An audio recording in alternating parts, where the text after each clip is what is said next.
I love Cheesy Puffs, you love Cheesy Puffs. If we're the Cheesy Puffs, we'll be lame. I'm talking Night Court in its 5th season, lame. Good evening once again, YouTube. This is Hell's Unicorn, giving you the latest installment of the once defunct but now reactivated neocon buffoonery update.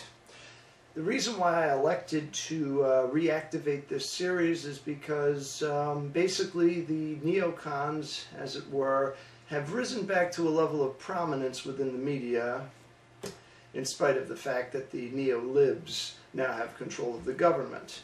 And the particular event was actually an event that took place a few days ago. It involved the RNC chairman, Michael Steele. I'm sure most of you watching this are already aware of this. But what you may not be aware of is my personal views on the matter. And so I'm going to give those to you right now.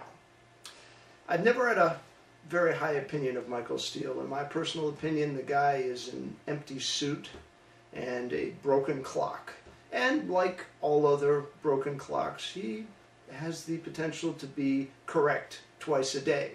And this one particular incident where he was discussing the fallacious foreign policy of one Barack Obama, which is the same foreign policy as Bush Jr. de facto.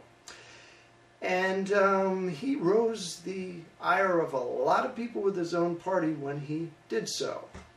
And so evidently a broken clock being right every now and then warrants an even more severe breaking, probably by the means of the famed neocon sledgehammer, in this case, Bill Kristol.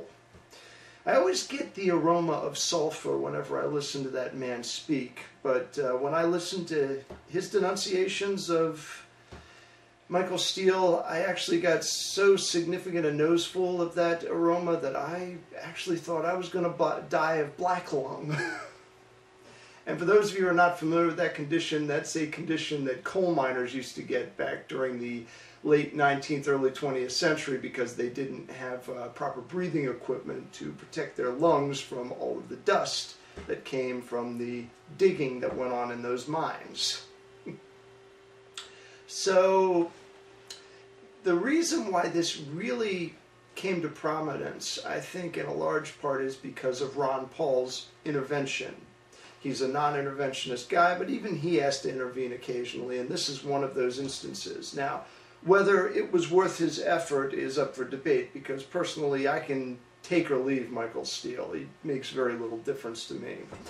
But on general principle, I think that he actually did a good thing by standing up for not just him, but the statement that he made. Because essentially what Michael Steele was doing in the aftermath of his being right, for lack of a better term, was apologizing for telling the truth. And anybody who seeks the truth has an obligation, no, a duty, to speak up when somebody starts apologizing for the truth, for the defense of everybody who happens to hear it. When you start apologizing for the truth, you're in a really bad state and you drag other people into that state with you. And the truth is that we're wasting just as much, if not more money, killing people, blowing up infrastructure, and then rebuilding it in the Middle East as we are wasting on Obama's latest economic pet project via Obamacare. It's pretty darn close. And as far as I'm concerned, between the two, one is a domestic form of destruction via domestic policy, and one is a domestic destruction via foreign policy. No matter what the case, it's still the destruction of this country's economic viability, and that's something that I want to see stop, because I live here, I like living here, and I like the idea of living comfortably here and everybody else around me doing the same, both for altruistic reasons as well as self-interested reasons, so to speak. So basically I'll just sum this up by saying this. Don't defend Michael Steele, but definitely defend what he said.